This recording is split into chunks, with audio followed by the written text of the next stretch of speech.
राज breaking news channel पर आपको उत्तर प्रदेश और देश की ताज़ा ब्रेकिंग न्यूज, राजनीति, क्राइम और वायरल खबरें सबसे पहले मिलेंगी। जुड़े रहें सबसे तेज खबरों के साथ। गर्मी के मौसम में बढ़ती बिजली मांग को देखते हुए योगी सरकार ने बिजली व्यवस्था दुरुस्त रखने के लिए सख्त कदम उठाए हैं। अधिकारियों को निर्देश दिए गए हैं कि कहीं भी अनावश्यक कटौती न हो और ट्रांसफार्मर व लाइनों की नियमित जांच सुनिश्चित की जाए। शिकायतों की त्वरित निस्तारण पर भी जोर दिया गया है। ग्रामीण और शहरी क्षेत्रों में निर्बाध आपूर्ति बनाए रखने के लिए विशेष निगरानी टीमों का गठन किया गया है। लापरवाही बरतने वाले अधिकारियों पर कार्रवाई की चेतावनी भी दी गई है। उत्तर प्रदेश में गर्मी का असर तेजी से बढ़ने वाला है। पछुआ हवाओं की रफ्तार धीमी पड़ने से तापमान में इजाफा होगा। मौसम विभाग के अनुसार लखनऊ समेत कई जिलों में पारा 40 डिग्री सेल्सियस तक पहुंच सकता है। दिन में तेज धूप और गर्म हवाओं से लोगों को परेशानी होगी। विशेषज्ञों ने दोपहर में बाहर निकलने से बचने और पर्याप्त पानी पीने की सलाह दी है। आगरा में यातायात व्यवस्था सुधारने के लिए प्रशासन ने बड़ा फैसला लिया है। नो एंट्री पास को निरस्त कर दिया गया है और आज रात से सभी भारी वाहनों का शहर में प्रवेश प्रतिबंधित रहेगा। इससे जाम की समस्या कम करने में मदद मिलेगी। साथ ही कई प्रमुख मार्गों पर रूट डायवर्जन लागू किया गया है। वैकल्पिक मार्गों की जानकारी जारी कर दी गई है। नियमों का उल्लंघन करने पर कड़ी कार्रवाई की चेतावनी दी गई है।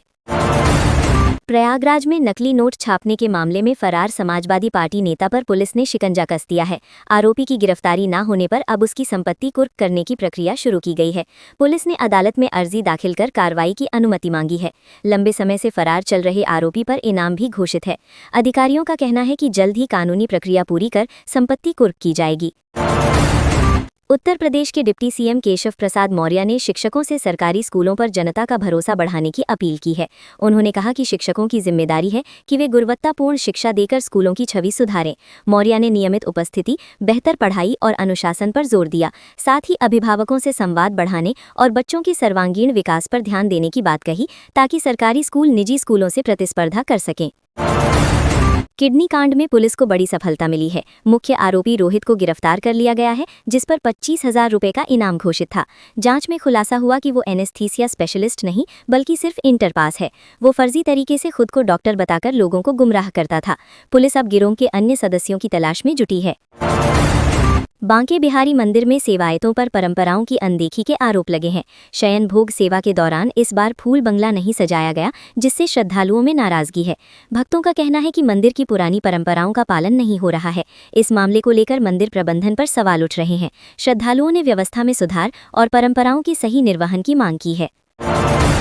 मथुरा नाव हादसे में लापता यश से जुड़ी एक भावुक खबर सामने आई है। हादसे के कई दिन बाद उसकी ढोलक 14 किलोमीटर दूर बरामद हुई है।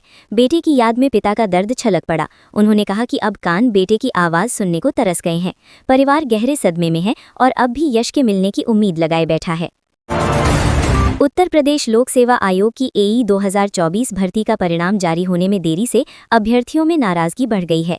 उम्मीदवारों ने आज आयोग कार्यालय के सामने प्रदर्शन का ऐलान किया है।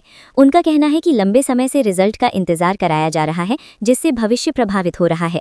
अभ्यर्थियों ने जल्द परिणाम जारी करने की मांग की है और चेतावनी दी है कि मांग पूरी न होने पर आंदोलन तेज किया जाएगा। कफ सिरप तस्करी के मामले में चौंकाने वाला खुलासा हुआ है। जांच में सामने आया कि बाप बेटे लंबे समय से इस अवैध कारोबार में सक्रिय थे और पुराने खिलाड़ी हैं। गिरोह की सरगना शुभम के करीबियों का प्रयागराज से कनेक्शन भी मिला है। पुलिस नेटवर्क की कड़ियां जोड़कर पूरे गिरोह तक पहुंचने की कोशिश कर रही है। जल्द ही और गिरफ्तारियां होने की संभावना जताई जा रही है। देवरिया में ढाबे पर खाना खाते समय युवक की गोली मारकर हत्या कर दी गई। घटना से इलाके में सनसनी फैल गई। शुरुआती जांच में पुरानी रंजिश को हत्या की वजह माना जा रहा है। हमलावर मौके से फरार हो गए। सूचना पर पहुंची पुलिस ने शव को पोस्टमार्टम के लिए भेजा और आरोपियों की तलाश शुरू कर दी। आसपास के लोगों से पूछताछ जारी है। राष्ट्रीय मूल्यांकन एवं प्रत्यायन परिषद के प्रति उदासीनता पर राज्यपाल ने सख्त रुख अपनाया है। वाराणसी और चंदौली के 10 महाविद्यालयों के प्राचार्यों को तलब किया गया है। निर्देश दिया गया है कि सभी कॉलेज जल्द से जल्द मान्यता प्रक्रिया पूरी करें। राज्यपाल ने गुणवत्ता शिक्षा सुनिश्चित करने के लिए जवाबदेही तय करने पर जोर दिया और लापरवाही बरतने वालों के खिलाफ कार्रवाई की चेतावनी दी। मथुरा में यमुना नदी किनारे 24.29 करोड़ रुपए की लागत से 5.5 किलोमीटर लंबा नेचर वॉकवे बनाया जाएगा। इस परियोजना से पर्यटन को बढ़ावा मिलेगा और श्रद्धालुओं को प्राकृतिक वातावरण में घूमने का नया अनुभव मिलेगा। वॉकवे पर बैठने, प्रकाश और सुरक्षा की बेहतर व्यवस्था होगी। प्रशासन का मानना है कि इससे शहर की सुंदरता और आकर्षण में भी इजाफा होगा। अलीगढ़ में घरेलू काम वाली की चौंकाने वाली करतूत सामने आई है। भरोसे का फायदा उठाते हुए उसने घर से लाखों रुपए के सोने के सिक्के पार कर दिए।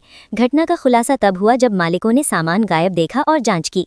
पुलिस ने मामला दर्ज कर लिया है और आरोपी महिला की तलाश जारी है। आसपास के लोगों से पूछताछ जारी है तथा जल्द ही गिरफ्तारी की संभावना जताई जा रही है। बुलंदशहर में पुलिस ने 19 साल से फरार 50,000 के इनामी बदमाश विनोद शर्मा को मुठभेड़ के बाद गिरफ्तार कर लिया। आरोपी लंबे समय से पुलिस की पकड़ से बाहर था। मुठभेड़ में उसे गोली लगी जिसके बाद अस्पताल में भर्ती कराया गया। पुलिस के अनुसार उसके खिलाफ कई गंभीर मामले दर्ज हैं और अब उससे पूछताछ कर नेटवर्क की जानकारी जुटाई जा रही है। IGRS रैंकिंग में रामपुर ने एक बार फिर बाजी मारते हुए पहला स्थान हासिल किया। दूसरे स्थान पर हाथरस और बाराबंकी रहे। शिकायतों के त्वरित निस्तारण और बेहतर प्रशासनिक कार्यशैली के चलते इन जिलों ने अच्छा प्रदर्शन किया है। अधिकारियों को निर्देश दिए गए हैं कि जनता की समस्याओं का समयबद्ध समाधान सुनिश्चित करें ताकि शासन की योजनाओं का लाभ लोगों तक प्रभावी ढंग से पहुंच सके। नोएडा में वेतन बढ़ाने की मांग को लेकर प्रदर्शनकारियों ने जोरदार हंगामा किया। इस दौरान तोड़फोड़, आगजनी और पत्थरबाजी की घटनाएं सामने आईं। प्रदर्शनकारियों ने सड़कों पर जाम लगाकर यातायात बाधित कर दिया, जिससे लोगों को भारी परेशानी हुई। सूचना पर पहुंची पुलिस ने हालात काबू करने के लिए बल प्रयोग किया और कई लोगों को हिरासत में लिया। प्रशासन ने स्थिति पर नजर बनाए रखी। सस्ती किताबों को महंगे दामों पर बेचने के मामले में बुक डिपो प्रकरण की जांच पूरी हो गई है। प्रशासन ने जांच रिपोर्ट तैयार कर ली है, जिसे जल्द ही DM के सामने प्रस्तुत किया जाएगा। जांच में कई अनियमितताओं के संकेत मिले हैं। अधिकारियों का कहना है कि रिपोर्ट के आधार पर दोषियों के खिलाफ कड़ी कार्रवाई की जाएगी। इस मामले में छात्रों और अभिभावकों से मिली शिकायतों को भी गंभीरता से लिया गया है। पीला पेशाब और तेजी से घटता वजन गंभीर बीमारी लिवर रोग के संकेत हो सकते हैं। इसके साथ थकान, भूख कम लगना और त्वचा में पीलापन भी दिख सकता है। ऐसे लक्षण नजर आते ही लापरवाही ना करें और तुरंत चिकित्सक से परामर्श लें। समय पर जांच और इलाज से स्थिति को नियंत्रित किया जा सकता है, जबकि देरी जानलेवा साबित हो सकती है।